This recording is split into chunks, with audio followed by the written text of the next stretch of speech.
오늘 이 본문의 말씀은 첫 번째 부활절, 부활주일 저녁에 일어난 일을 기록을 하고 있습니다. 제자들은 막달라 마리아와 여인들이 전해준 소식을 통해서 예수님께서 부활하셨다 하는 것을 들었습니다. 이 부분은 우리가 지난주의 말씀 가운데 확인을 해보았습니다. 그리고 베드로와 요한은 빈 무덤과 세마포 수임만 그대로 남아있던 것을 보았다라고 했습니다. 그럼에도 불구하고 아직 우리 예수님의 부활은 그들 모두가 다 확인한 바는 아니었습니다.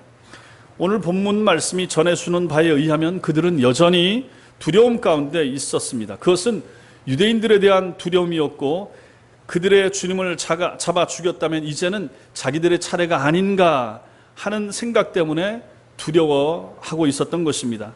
이 사람들이 한 곳에 모여있다고 그랬습니다. 이 모인 곳은 예수님께서 잡히시기 전에 제자들과 함께 계셨던 그 장소일 가능성이 있습니다. 이 사람들이 오늘 말씀에 보니까 문을 닫고 있었다라고 했는데, 이것은 아무도 들어올 수 없도록 잠가 두었다라는 말입니다. 여기에 문이라고 하는 것은 단수가 아니라 복수로 되어 있어서 그 집안에 있는 문이란 문은 다 잠궈서 닫은 그러한 상태를 말합니다. 지금 이 속에 있는 제자들의 마음을 사로잡고 있었던 것은 단지 두려움만은 아니었을 것입니다. 그들 중에는 베드로가 있었을 것이죠. 예수님을 부인한 베드로의 마음은 계속 무거웠을 것이 분명합니다. 자기가 무덤까지 갔다 왔는데 예수님 시체가 보이지 않습니다. 이상하다 생각하고 돌아와서 지금 제자들과 같이 모여 있긴 있는데 그 마음은 정말로 불안하고 편치 않을 것입니다. 주님 시체가 없어졌는데 어찌 편하겠습니까? 그런데 또 부활하셨다 하는 얘기를 그 막달라 마리아와 여인들을 통해서 전해 들었으니, 그런데 자기는 확인을 못했고 그 예수님을 만나지 못했으니 그 마음이 오죽했겠습니까? 다른 제자들 역시 예수님 잡히실 때 다 뿔뿔이 도망쳐 버렸으니 그들 마음도 어떻겠습니까? 실패감, 좌절감. 주님 부활하셨다 그러지, 자기들은 못 봤지, 여자들은 봤다 그러지. 그러니 정말로 혼란스러운 마음 가지고 이 사람들은 지금 이 방에 모여서 문을 다 닫고 두려움과 불안함, 의심 이런 감정들이 뒤섞인 채 거기에 있었을 것이라 하는 것입니다. 생각해 보십시오. 이러한 무리들 가운데 예수님께서 문을 다 닫아놓은 가운데 갑자기 중간에 예수님이 딱 나타나셔서 샬롬 하시면서 나타나신다 그랬을 때 그 제자들 마음이 어떻겠습니까? 그들의 반응이 어떤 모습으로 나타나겠습니까? 부활의 주님을 만난 후에 제자들에게는 그럼 어떤 변화가 나타나겠습니까? 오늘 말씀이 바로 이러한 부분에 대해서 우리에게 알려주고 있는 것입니다. 부활하신 주님을 믿는 우리들의 합당한 신앙의 모습, 자세는 어떠해야 되는가도 오늘 이 말씀에서 우리가 간단하게 찾아볼 수가 있는 것입니다. 오늘 이 본문의 말씀을 통해서 이런 질문들에 대한 답을 한번 찾아보도록 하겠습니다. 먼저 믿음의 두 열매가 있다 하는 것을 오늘 말씀이 우리에게 알려줍니다. 평강과 기쁨입니다. 여러분, 우리가 신앙생활을 바르게 잘한다라고 하는 것은 제가 자주 강조해서 말씀드리지만 개념을 정확히 하는 것입니다.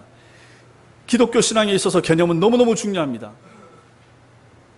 기독교는 체험이 우선될 수가 없다라고 누누이 말씀드렸습니다. 먼저 우리가 이해를 해야 됩니다. 지성으로 이해를 해야 됩니다. 하나님은 우리에게 하나님의 살아계심을, 예수 그리스도의 부활을 성경을 통하여, 글을 통하여 우리에게 남기셨습니다. 무슨 환상이나 음성이나 이러한 외부적인 그러한 모습을 통하여 기독교 신앙을 우리에게 가지라고 주님은 말씀하지 않았습니다. 그냥 단 한 권, 이 성경, 여러분과 제가 가지고 있는 그 성경에 적혀 있는 글자의 형태로 우리에게 믿음이 전해지고 있으며 이것이 계속해서 알려지고 있다라는 것입니다. 그렇다면 이 말씀을 통해서 우리가 믿음을 배우고 신앙이 성장해 가는데, 이 말씀들 속에 들어있는 단어 하나, 오늘 말씀의 평강, 기쁨이다. 그러면 이 평강과 기쁨은 세상에서 얘기하는, 세상에서 들었던 평강과 기쁨과 질적으로 다르다라고 하는 것을 여러분과 저는 많이 들었습니다. 이게 중요한 개념이 되는 거죠. 이 뒤에 나오는 개념들도 다 마찬가지입니다. 오늘 성령에 대해서 말씀하시는 것도 마찬가지고, 파송하신다, 또 성육신이라 하는 거, 또 동화, 일체감, 숨을 내쉰다, 죄 용서, 이러한 개념들도 보십시오. 이 개념을 정확히 이해를 해야 바른 믿음이 생기고, 바른 믿음이 있을 때 환경에 흔들리지 않은 그러한 믿음이 자라게 된다 하는 것입니다. 자, 그런 차원에서 오늘 먼저 평강 19절 말씀 같이 읽겠습니다. 19절 시작. 이날 곧 안식 후 첫날 저녁 때에 제자들이 유대인들을 두려워하여 모인 곳에 문을 닫았더니 예수께서 오사 가운데 서서 이르시되 너희에게 평강이 있을지어다. 이것은 히브리 말로 샬롬이라고 하는 유대인들의 전형적인 인사말입니다. 주님께서는 당신의 손과 발을 보이신 후에 제자들이 보고 기뻐하자 다시 21절에서도 너희에게 평강이 있을지어다 두 번이나 이런 인사를 하시는 것입니다. 그래서 중요한 거죠. 이 인사가, 이 말이 처음으로 부활하신 예수님이 두려움과 의심 가운데 떨고 있는 제자들 가운데 나타나셔서 처음으로 하신 말씀이 바로 샬롬이라고 하는 것입니다. 그럼 이것은 굉장히 중요한 의미가 담겨 있으리라 우리는 충분히 생각을 할 수가 있을 것입니다. 예수님께서는 십자가를 지시기 전에 요한복음 14장 27절에서 이렇게 말씀하셨습니다. 평안을 너희에게 끼치노니 곧 나의 평안을 너희에게 주노라. 내가 너희에게 주는 것은 세상이 주는 것과 같이 아니하니라. 너희는 마음에 근심하지도 말고 두려워하지도 말라. 이렇게 말씀하셨습니다. 바로 이 평안을 말씀하시는 것입니다. 이 단어가 우리 성경에서는 평안, 평강, 평화, 화평 이러한 형태로 계속해서 나타나고 있습니다.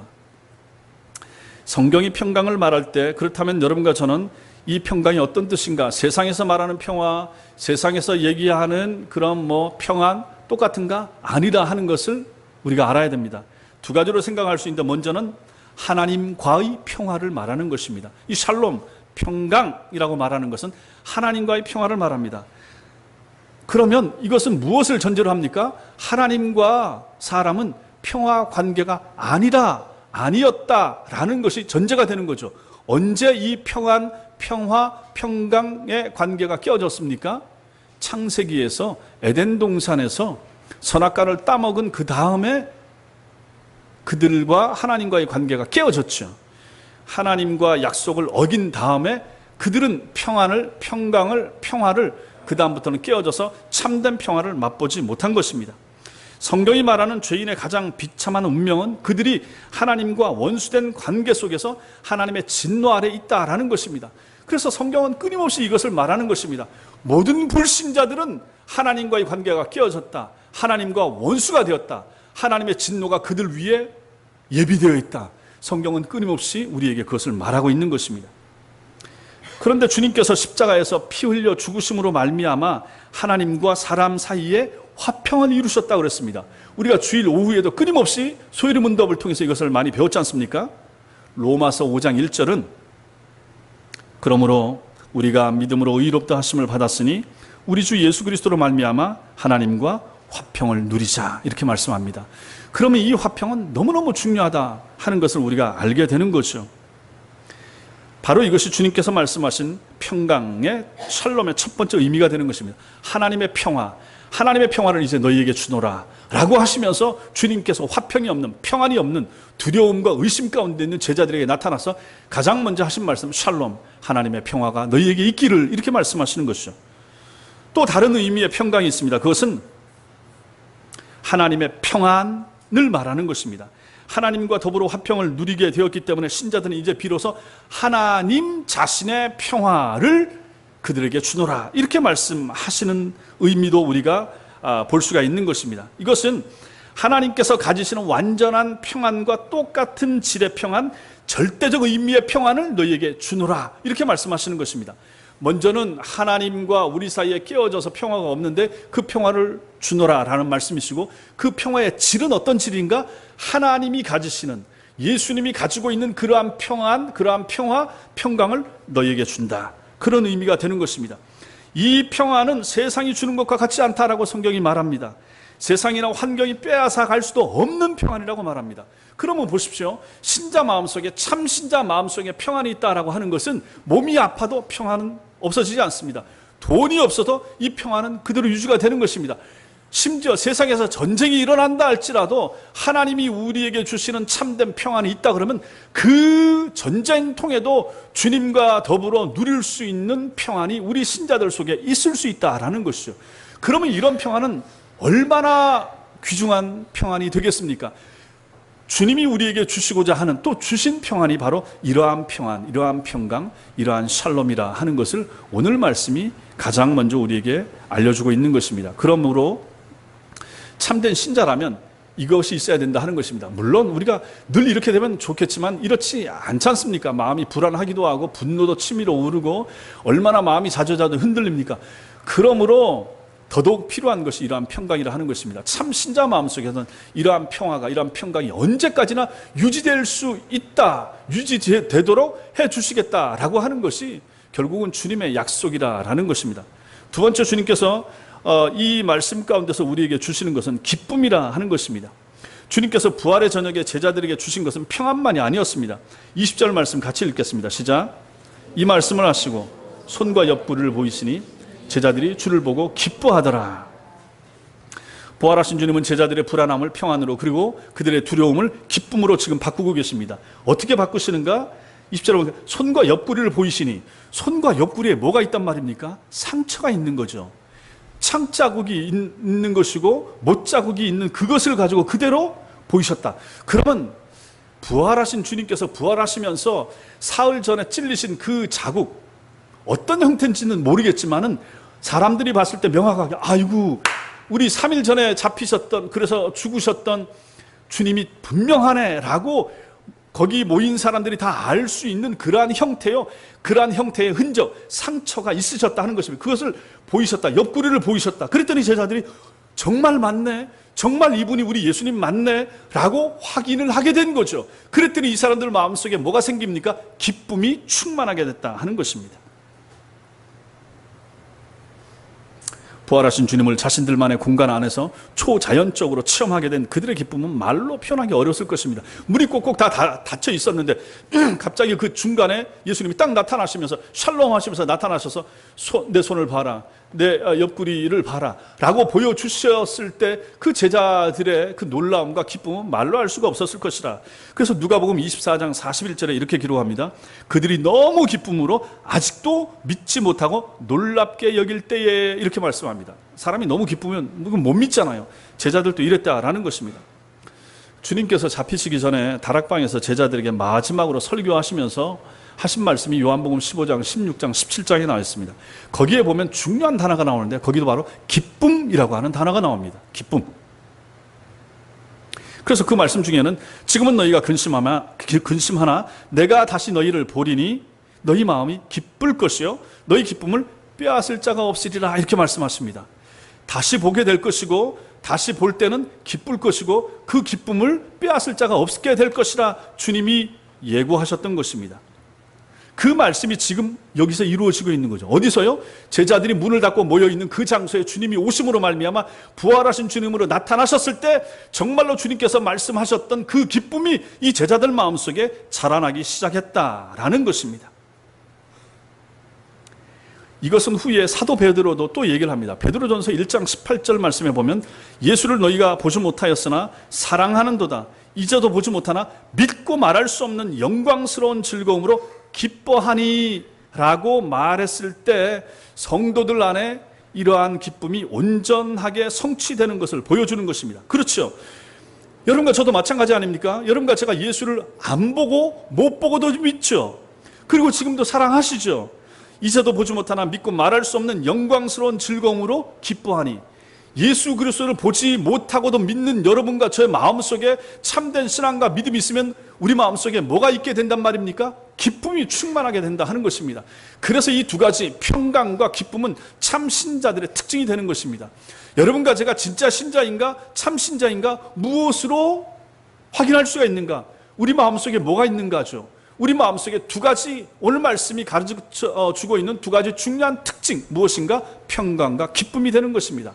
참 신자는 평안이 있는 거죠. 세상이 흔들 수 없는 평안이 마음속에 늘 있어야 되는 거죠. 이 정도 수준에까지 이르러야 되는 거죠. 그렇게 성당에서 자라가셔야 되는 거죠. 또 기쁨이 충만해야 되는 거죠. 그 기쁨은 돈 때문에 오는 기쁨이 아닌 것이죠. 건강해야만 누릴 수 있는 기쁨도 아닌 것입니다. 내가 원하고 소망하는 일이 잘 될 때만 얻게 되는 그런 기쁨하고 다른 기쁨이라 하는 것입니다. 그런 것이 없이도 예수 그리스도로 말미암아, 주님과의 교제로 말미암아, 예수님의 말씀을 읽음으로 말미암아, 예배를 잘 드림으로 말미암아, 하나님의 교회를 사랑함으로 말미암아, 하나님 나라가 있을 것에 대한 그 확신으로 말미암아, 주님 나라에 갈 것에 대한 소망으로 말미암아 신자들 마음속에 있게 되는 그러한 기쁨, 바로 이 기쁨이 되는 거예요. 이 기쁨을 누가 빼앗아가겠습니까? 이 기쁨을 흔들기 위해서 애쓰는 존재가 바로 마귀가 되는 거죠. 끊임없이 어려움과 힘든 거, 연단, 시험을 통해서 흔들어서 평강도 없애고 기쁨도 뺏어가려고 그렇게 발버둥 치는 것이 마귀인데, 그러면 그럴수록 여러분과 저희가 굳게 붙잡아야 될 것이 예수 그리스도의 이름으로 말미암은 평강과 기쁨이라는 것입니다. 그래서 영국의 목사님 로이드 존스 목사님은 이 기쁨을 이렇게 설명을 하십니다. 주님께서 이 저녁에 제자들에게 주신 평안과 기쁨은 믿음의 참된 열매라고 할 수 있습니다. 살아계신 주님을 믿는 신뢰는 그 사람 안에 평안과 기쁨을 형성합니다. 그렇죠? 주님을 믿는 믿음은 여러분과 저 마음속에 평안과 기쁨을 만들어낸다고 그랬습니다.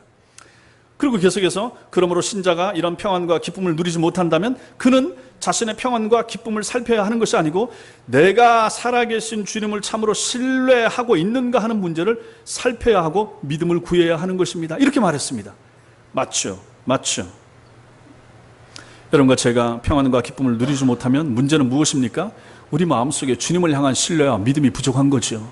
그것만 있으면 평안과 기쁨은 늘 존재하게 되는데, 그러므로 우리에게 필요한 기도 제목이 뭡니까? 믿음을 구하는 거죠. 주님, 내게 믿음을 주옵소서. 예수님을 더 많이 신뢰하도록, 예수님만 더 많이 의지할 수 있도록 주님, 내게 믿음을 주옵소서 라고 믿음을 구하면 그 믿음이 여러분과 제 마음속에 자라게 되고 있게 되면 그 다음으로 따라오는 게 뭡니까? 평강과 기쁨이 우리에게 있게 될 것이라 하는 것입니다. 그러므로 믿음의 두 가지 열매인 이 참 신자의 두 가지 특징인 평강과 기쁨, 너무너무 중요한 신자의 신자됨, 신자의 특징으로서 중요한 것은 평강과 기쁨입니다. 세상 사람들의 어려움이 뭐가 있습니까? 돈이 없고 건강이 없어서 어려운 것이 아니라 그들 마음속에 평강이 없고 기쁨이 없는 것이 문제 아니겠습니까? 여러분과 저에게 참 신자에게 있어야 될 이것은 돈하고도 상관없는 것이고 세상에서의 어려움이나 이런 거하고도 실제로는 상관이 없는 것입니다. 세상을 초월하는 거죠. 세상을 초월한 믿음 때문에 갖게 되는 그런 평강과 기쁨, 이것이 여러분과 저에게 꼭 필요하다. 여러분과 제 마음속에 평강과 기쁨이 충만하시길 바랍니다. 두 번째로 우리가 오늘 말씀 가운데서 봐야 될 것은 파송하는 것입니다. 파송. 21절 말씀 같이 읽겠습니다. 시작. 예수께서 또 이르시되 너에게 평강이 있을지어다. 아버지께서 나를 보내신 것 같이 나도 너희를 보내노라.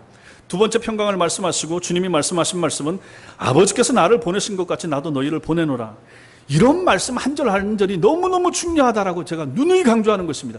그래서 제가 설교를 하는데 많은 범위를 가지고 한 10절씩 20절씩 이렇게 할 수가 없는 거예요. 물론 그렇게 할 수 있는 성경 본문도 있겠지만 이러한 말씀, 이러한 요한복음 말씀이나 이런 데서는 그렇게 범위를 많이 할 수가 없어요.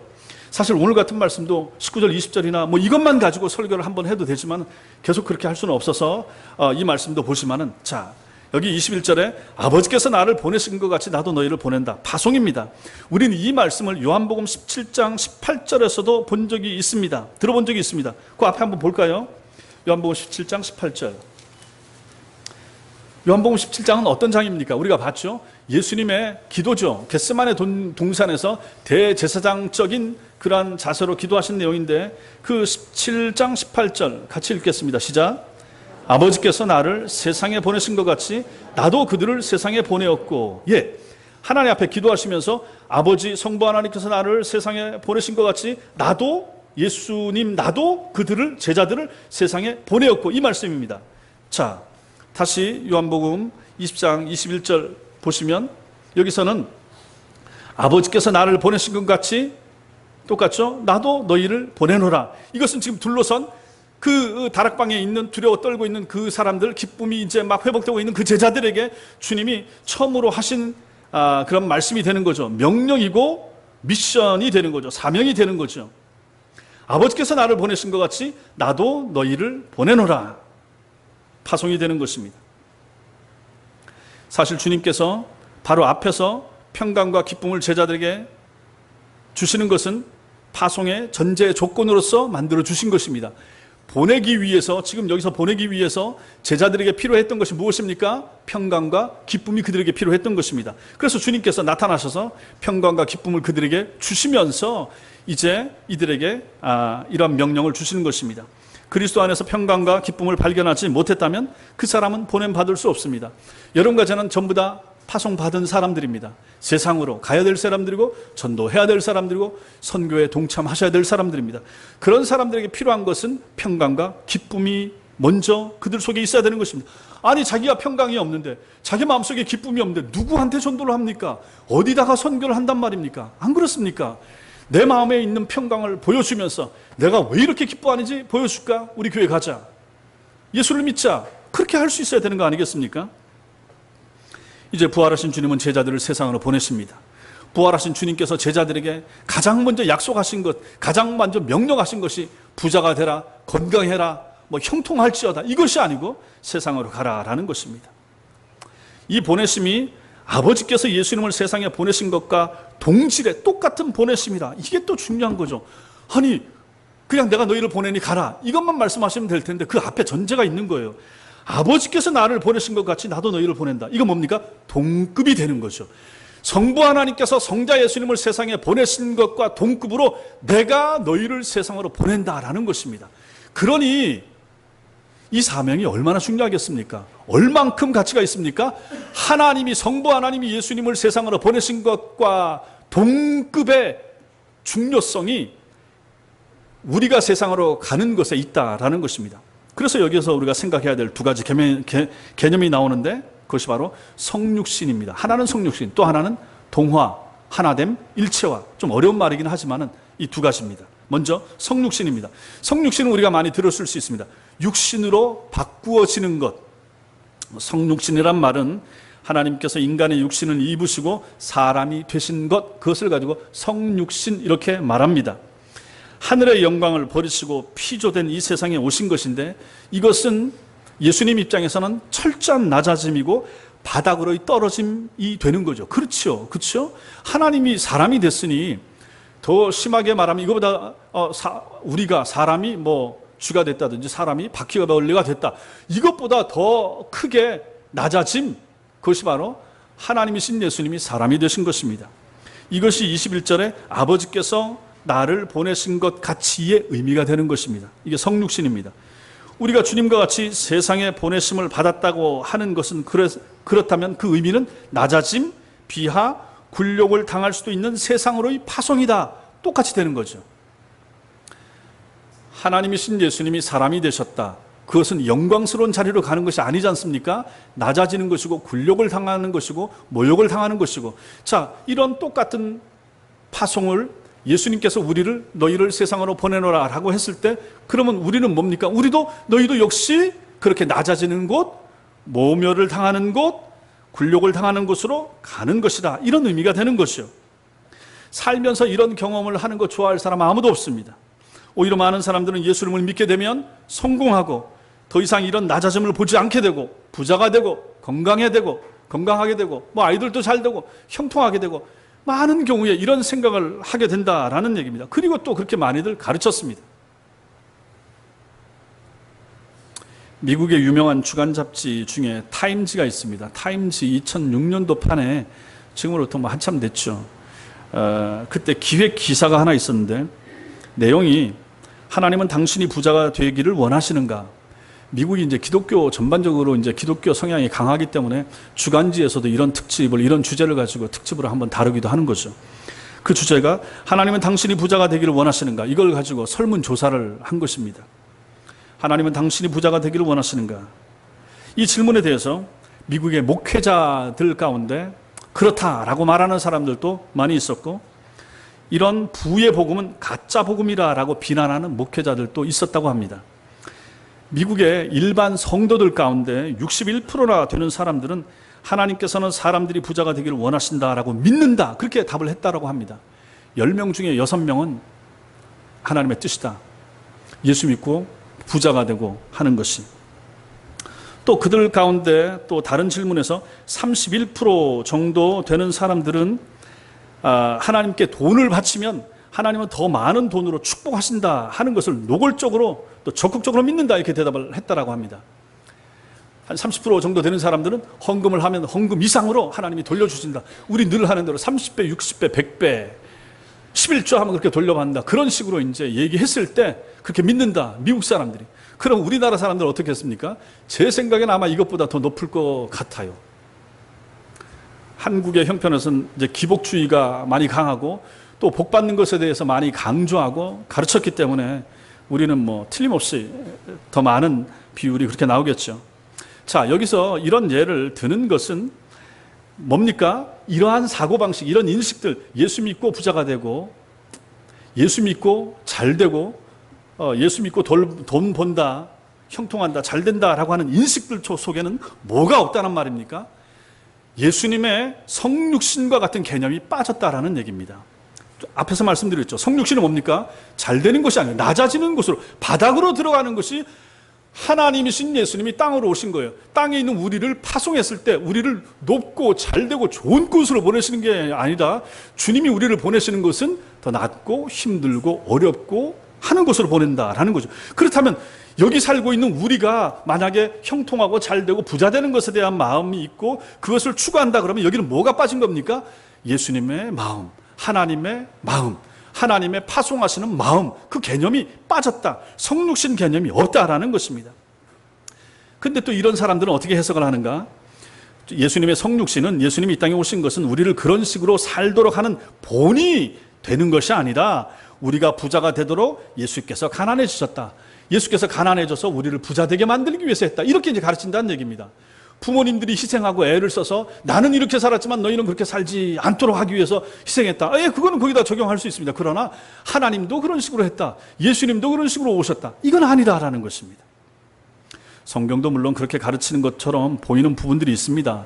고린도 후서 8장 9절에 보면 우리 주 예수 그리스도의 은혜를 너희가 알거니와 부요하신 이로서 너희를 위하여 가난하게 되심은 그의 가난함으로 말미암아 너희를 부요하게 하려 하심이라. 이 말씀을 붙잡고 그 사람들은 봐라, 예수님이 가난하게 되신 것은 우리를 부하게 만들기 위해서 된 거 아니냐 이렇게 말합니다. 그러나 이 구절은 성도들의 물질적인 부요함을 다룬 것이 아니라 영적인 부요함에 대해서 말하고 있는 것입니다. 육신의 부요가 아니라 영적인 부요함.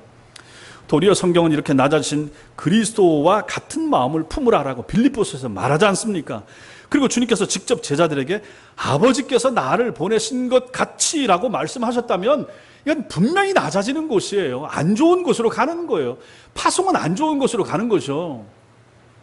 우리가 선교사님들이 선교 간다라고 했을 때, 저도 예전에 미국으로 간다라고 했을 때 뭐 미국 선교사로 써준 예 뭐 많이 하는데, 아니 그렇게 따진다면 굳이 미국 같은 곳을 선교지라고 말할 수도 있지만, 그래서 예전에 우리 교단에서는 구라파나 이렇게 잘 사는 지역으로 가는 것에 대해서 선교사 타이틀을 다 뗐습니다. 거기는 거기 옛날에 이미 기독교가 한 번 있었고, 거기는 선교의 대상이 아니라 이미 하나님을 아는 지역이다. 하나님을 알다가 안 믿고 떠나서서, 물론 그들에게도 다시 복음이 전해지는 것이 필요하지만 그것이 아니라 일반적으로 선교라 그러면 낮은 쪽으로 가는 거죠. 예수 없는 쪽, 이방 문화가 너무 가득한 쪽, 이방 뭐 종교가 많은 쪽, 그런 곳으로 가는 것을 말하는 것이죠.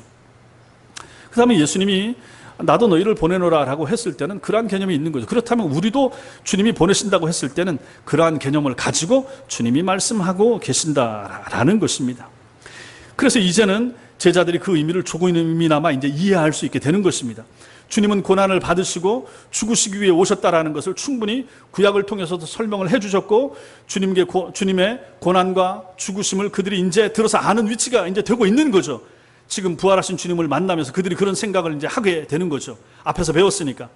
따라서 그 자리에, 그 다락방에 모여 있었던 제자들 가운데 주님이 아버지께서 나를 보내신 것처럼 나도 너희를 보내노라라고 했을 때 그 제자들 가운데 한 사람도 이제 우리가 잘 살려나 보다, 이제 우리가 좀 형통케 되려나 보다, 우리가 이제 부자가 되려나 보다, 이렇게 생각하는 사람들이 있었겠습니까? 하나도 없는 거죠.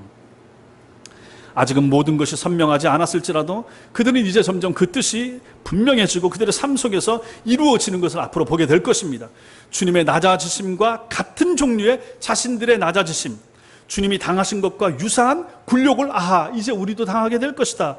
주님이 당하신 고난과 비슷한 종류의 고난이 우리에게도 오게 될 것이다 라는 것을 감으로 이제 느끼게 됐다라는 것입니다. 그것을 주님이 여기서 말씀하시는 것이죠.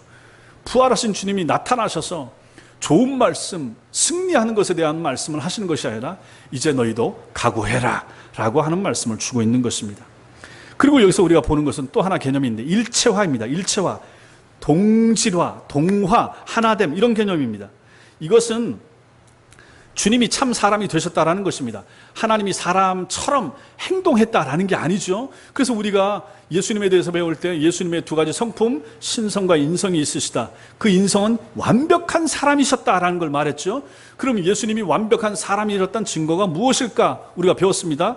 어떤 것들이 있었습니까? 예수님도 배가 고프셨다. 예수님도 음식을 드셨다. 예수님도 피곤하셨다. 예수님도 주무셨다. 예수님도 아프셨다. 이 모든 개념을 우리가 앞에서 다 배웠지 않습니까? 이걸 뭐라 그럽니까? 이걸 일체화라고 그러는 거죠. 하나님이 사람이 되셨는데 사람처럼 행동만 하고 연기한 것이 아니라 진짜 사람이 되셨다라는 거죠. 완벽한 사람이 되셨다. 이게 바로 동화, 동질화, 일체화 이렇게 되는 것입니다. 예수님이 이렇게 되셨습니다. 배고픔을 아셨다. 목마름을 아셨다. 가난을 겪으셨다. 우리처럼 마귀에게 시험을 받으셨다. 똑같이 되신 거죠. 우리의 연약함을 경험적으로 예수님은 다 아셨다 하는 것입니다. 예수님은 버림받으셨다. 우리도 버림받고 버리기도 하고 그렇죠. 예수님은 버림받으셨다. 제자들에게 버림받으셨고 심지어 하나님 아버지로부터 버림받으셨다. 사람만 그것을 경험하는 것이 아니라 예수님도 친히 경험하셨다. 예수님은 완전히 사람이셨구나. 히브리서 4장 15절에 우리에게 있는 대제사장은 우리 연약함을 동정하지 못할 이가 아니요 모든 일에 우리와 똑같이 시험을 받으신 이로되 죄는 없으시니라. 이렇게 말씀하십니다. 완전하게 여러분과 저와 똑같이 되신 분이 예수님이시라라는 거죠. 주님과 같이 보냄을 받는다라고 하는 것은 이러한 하나됨을 요구하는 것입니다. 자, 여기에 이제 우리를 대입해야 되는 거죠. 예수님이 이 땅에 오실 때 우리와 똑같은 사람이 되셨다 그러면 우리가 이제 복음을 들고 세상으로 나간다고 할 때 우리도 똑같이 되는 거죠. 누구와 똑같이 되는 것입니까? 세상 사람들처럼 되는 거죠. 그들처럼 악하게 되고 이런 것이 아니라 그들에게 보냄을 받을 때 이러한 자세로 그들과 가는 것입니다. 그냥 우리는 멀찍이 있으면서 되면 안 되죠. 예전에 우리나라에 선교사님들이 들어왔을 때 그들이 어떻게 살았겠습니까? 우리와 같은 화장실을 썼을 것이고 우리와 똑같은 부엌에서 불을 떼면서 음식을 먹었을 것이지 그들이 만약 이거 불편해서 이거 못 살겠는데 자기 나라에서 수입해 가지고 들어온 거 가지고 자기들끼리만 먹고 이랬으면 동화가 됐겠습니까? 그러면 선교가 되겠습니까? 당연히 안 되는 거죠. 똑같아져야 되는 거죠. 그래서 어떤 분들은 소록도로 들어가서 선교하기 위해서 자기도 문둥병자가 되기를 소망했고 그들의 고름을 막 몸에 바르고 마침내 문둥병자가 돼서 그들에게 전했더니 잘 받아들이더라. 이것이 바로 일체화, 동화, 동질화가 되는 것입니다. 이런 것이 우리에게도 필요하다 하는 것입니다. 이렇게 하나됨의 핵심이 무엇인가? 그럼 뭐가 그 마음에 필요합니까? 긍휼의 마음이 필요한 것입니다. 불쌍히 여기는 마음이 필요하다.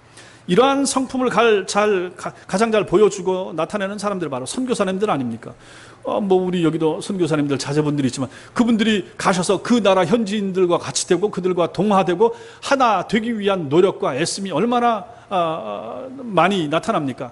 우리가 봤을 땐 참 안타깝고 힘들지만 그들은 그렇게 돼야 그들이 복음을 받아들이기 때문에 그들과 똑같은 음식을 먹으며 그들과 똑같은 집에서 살고자 애를 쓴다 하는 것입니다. 그랬을 때 그 일을 하는 선교사 마음에 뭐가 있겠습니까? 그들을 긍휼히 여기는 마음이 있는 거죠. 불쌍히 여기는 마음이 있으니까 그렇게 가는 거지 그 마음이 없으니까 못 가는 거죠. 그 마음이 없으면 선교가 안 되는 거죠. 그러한 마음이 우리에게 없으면 전도가 안 되는 것입니다. 예수 안 믿는 사람들의 영혼을 불쌍히 여기는 마음이 없기 때문에 전도하는 마음이 안 생기는 거죠. 어찌 하나님 없이 사는가? 저 사람 어찌 예수 안 믿고도 저렇게 살 수 있지? 어찌 예수 안 믿고 살다가 저 사람 죽으면 지옥 가려고 저 큰일 날 사람이네? 이러한 마음이 우리에게 있어서 저들을 불쌍히 여길 때 그 사람 이름을 부르면서 교회 와서 기도하고 한 번 기도하고 10번 기도하고 1년을 기도하고 5년을 기도하고 그 사람 이름을 부여잡고 불쌍히 여기면서 기도할 때 그 영혼을 향한 하나님의 역사가 나타나지 않습니까? 결국 이것이 바로 긍휼히 여기는 마음이다. 이것이 바로 일체화된 사람 마음속에 있는 성품이 되는 것입니다. 죄와 죄의 결과로 인해서 고통스러운 인생을 살아가는 사람들의 아픔과 슬픔과 절망을 알아주는 것입니다.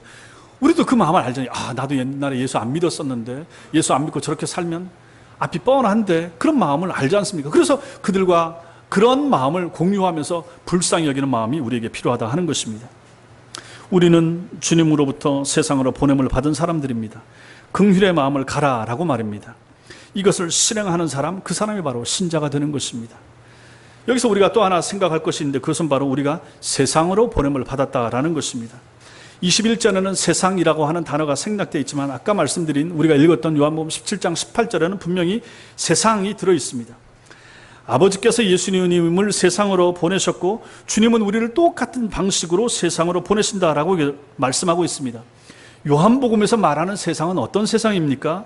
하나님을 대적하는 세상, 하나님을 모르는 세상, 사단의 세력 아래 있는 영역, 하나님 없이 사는 인생, 이 모든 경우를 전부 다 세상이라고 이렇게 부르는 것입니다.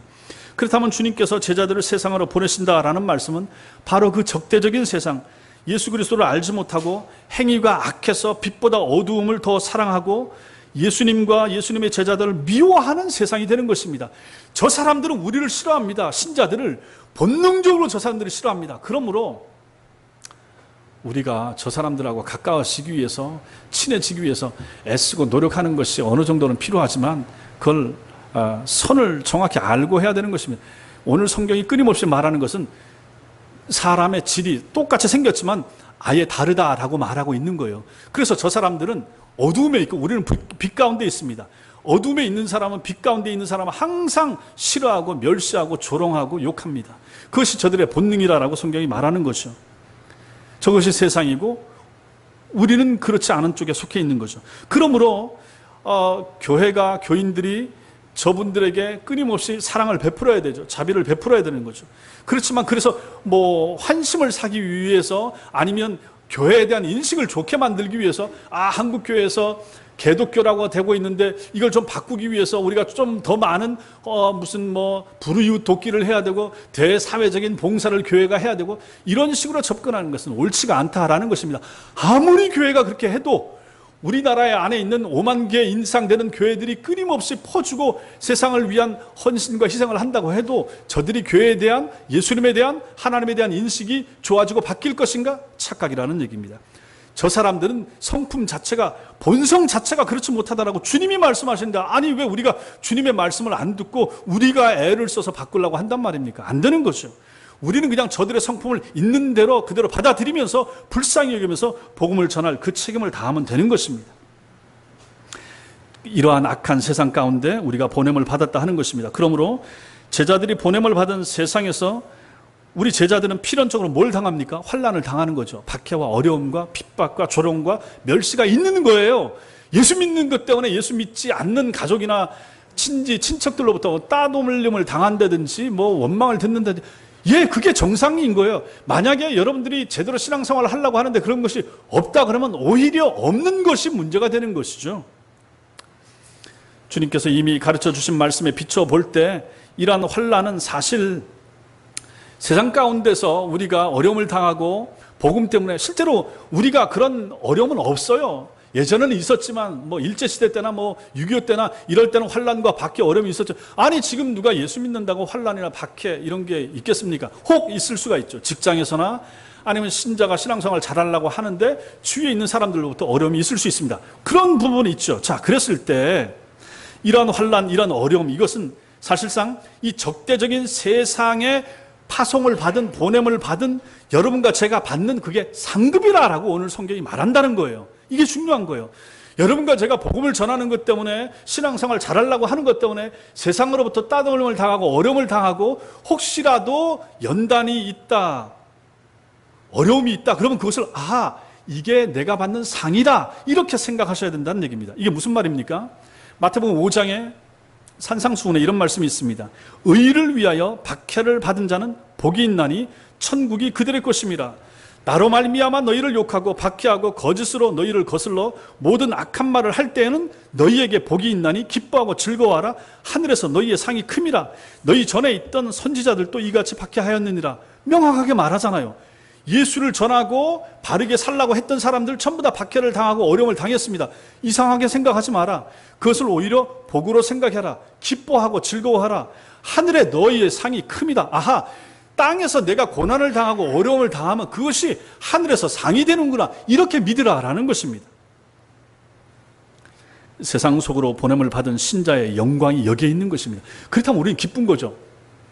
오히려 우리가 더 힘껏 복음을 전하고 기쁨과 즐거움 가운데 이 일을 감당해야 되고, 이 복음을 전하고 하다가 어려움 당한다든지 혹시 멸시를 당한다든지 그런 게 있으면 아하, 오히려 이것이 나에게 기쁨이 되고 아하, 이것이 내 상이다, 이렇게 생각하는 것이 옳다라는 것입니다.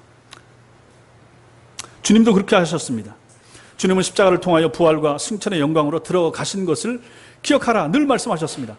그러니까 기독교에서 말하는 영광은 세상에서 말하는 영광하고 다르다라는 것을 누누이 말씀드리지 않습니까?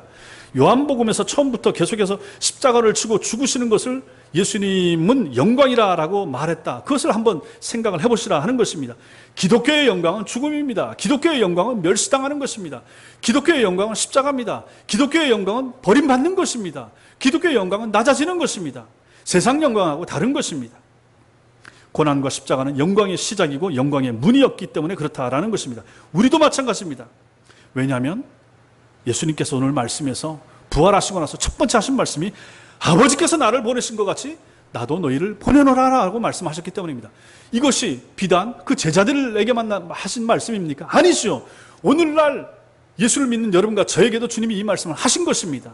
여러분과 저도 이 말씀을 받는 거죠. 아버지께서 나를 보내신 것처럼 나도 너희 열린 교회의 성도들을 세상으로 보내노라라고 말씀하셨다라는 것입니다. 세상으로 가셔야 됩니다. 전도하시고 선교하는 교회가 돼야 된다라는 것입니다. 그럴 때 우리가 생각해야 될 것이 고난 없는 영광, 십자가 없는 영광은 없다. 고난을 피하거나 두려워하는 기독교, 교회, 성도 가짜라라는 것이 오늘 말씀의 핵심이 되는 것입니다. 참 어떻게 보면 우리 주님이 좀 너무한다 싶지만은 주님께서 부활하셔서 처음으로 두렵고 떠는 제자들을 강하게 하시면서 그들에게 평강과 기쁨을 주시면서 하신 말씀이 세상으로 가라. 그 세상 만만치 않다. 그 세상 너 이거 봤지? 내가 당하는 거 봤지? 내가 3년 동안 당했던 그 어려움과 고통 봤지? 자, 각오해라. 너희도 이제 그 세상으로 가야 된다. 그러나 걱정하지 마라. 그 당하는 어려움, 그 고통, 그 치욕, 그 멸시, 그것이 너희의 영광이고 너희의 기쁨이고 즐거움이 되고 그것이 결국은 하나님 나라에서 너희의 상이 될 것이라 주님이 이렇게 약속해 주시는 것입니다.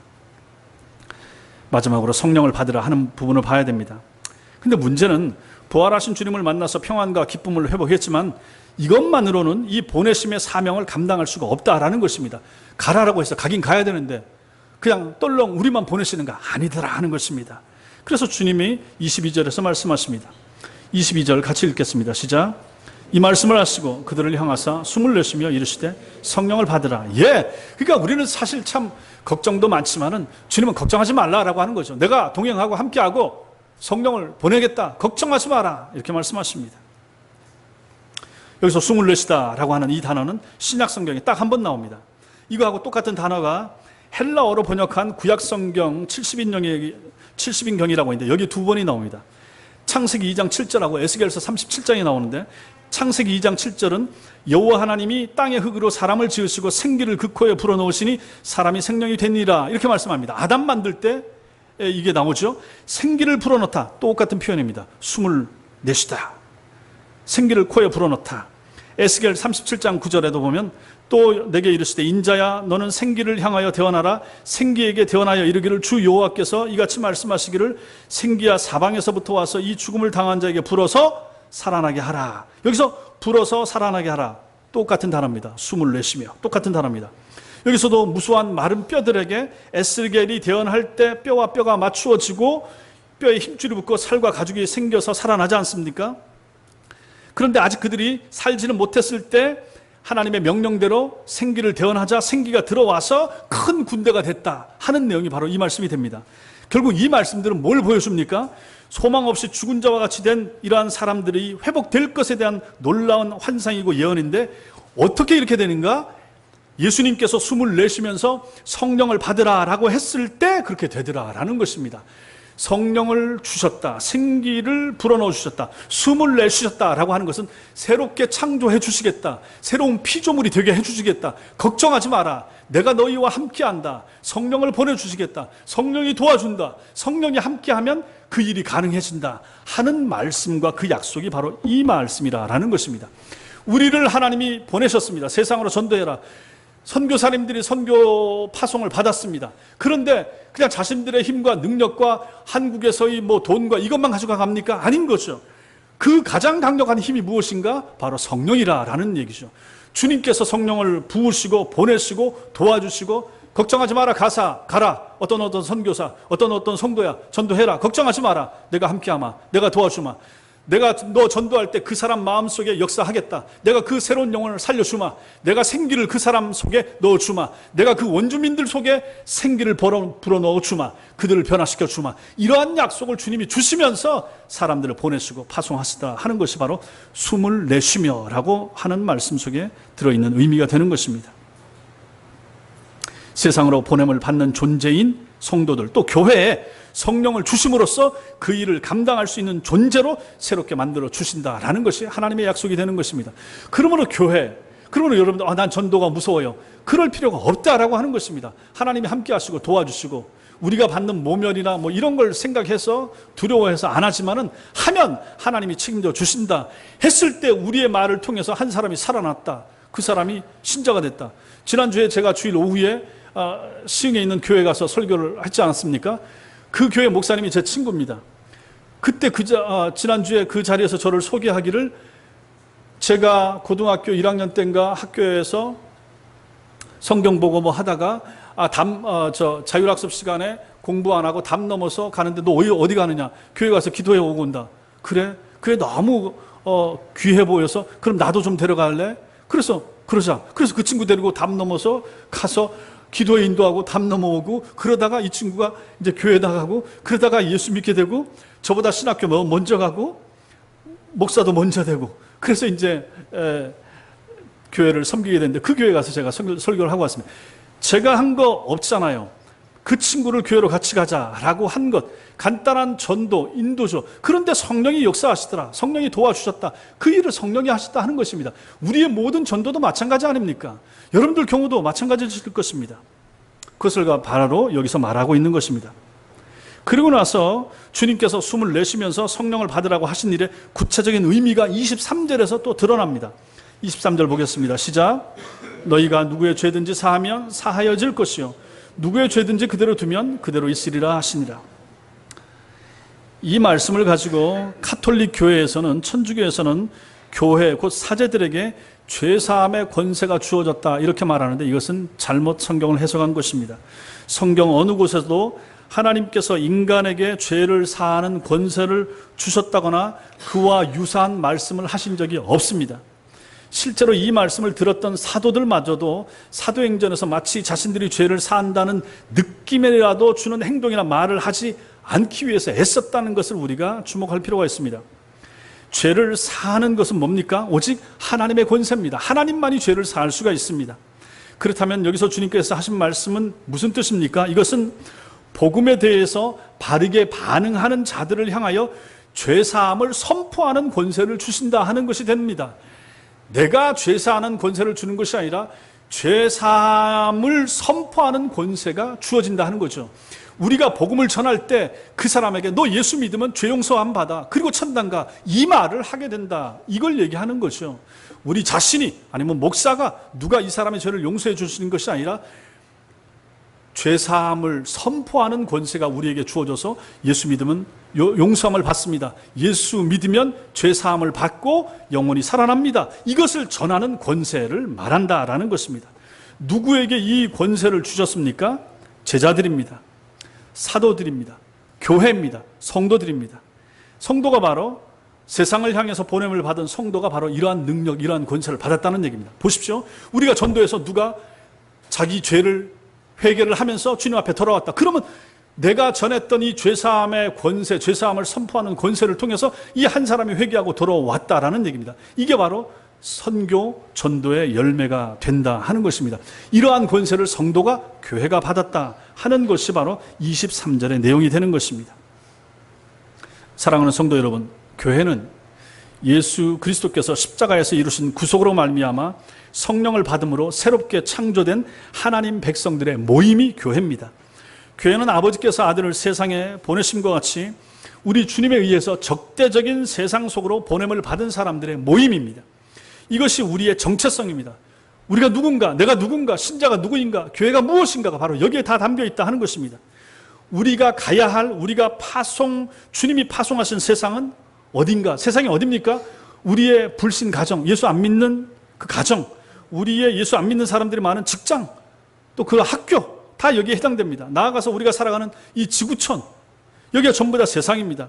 우리는 그 세상 속으로 낮아짐, 비하, 가서 굴욕을 당하게 될 것이고, 그 세상 속에서 바르게 신자답게 살다가 복음을 전하다가 이러한 어려움을 당할 수도 있을 것이며, 심지어는 박해까지도 각오해야 된다라는 것이 오늘 주님의 말씀이 되는 것입니다. 그리고 그때 이것을 이상하게 여기지 말라라고 말씀하십니다. 우리는 죄로 인해서 아파하고 고통당하는 사람들을 긍휼히 여기고 사랑하도록 주님께로부터 보냄을 받았습니다. 우리 주변에 불신자들이 너무너무 많습니다. 가족들 중에도 있습니다. 그들의 영혼을 불쌍히 여기라 하는 것입니다. 그래서 우리 마음에 필요한 것이 바로 긍휼입니다. 요즘 우리나라 형편에서 긍휼의 반대는 갑질입니다. 갑질. 긍휼에 여기는 마음이 없는 거죠. 회장의 갑질, 사성장군의 갑질, 이런 갑질, 시어머니의 갑질, 이런 갑질들, 이거 말도 안 되는 것이라 긍휼히 여기는 마음이 없는 거죠.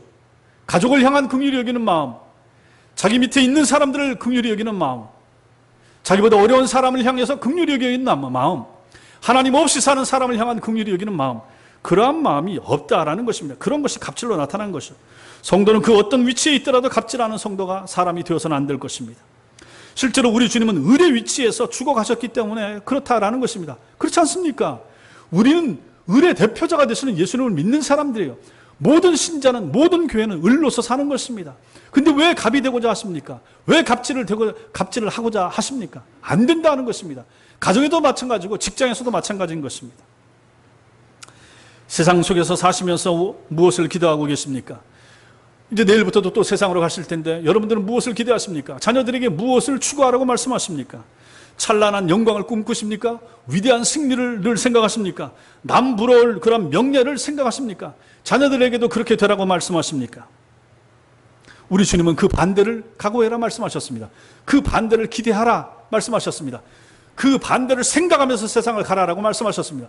그러면 우리의 생각도 그래야죠. 우리의 가르침도 똑같아야죠. 우리도 그런 각오를 가지고 세상으로 가셔야 되는 것이죠. 우리가 당하는 욕, 우리가 세상에서 당하는 핍박이나 어려움, 우리가 세상 사람들로부터, 불신자들로부터 당하는 그러한 욕, 악한 말, 그런 것은 결국 오늘 말씀에 따르면 그것은 무엇입니까? 훈장이라고 그랬습니다. 영광의 보증서라고 그랬습니다. 하나님의 상장이라고 그랬습니다. 그렇게 생각할 수 있는 믿음이 여러분과 저에게 필요한 것입니다. 그것을 기쁨으로 능히 감당할 수 있도록 하나님께서는 성령을 주셨다고 그랬습니다. 주님의 은혜 안에서 이러한 주님이 주시는 이러한 은혜, 이러한 평강, 이러한 기쁨, 이러한 승리, 이러한 추구, 이러한 긍휼, 이러한 마음이 충만한 여러분과 제가 되시기를 주님의 이름으로 축원합니다. 기도하겠습니다.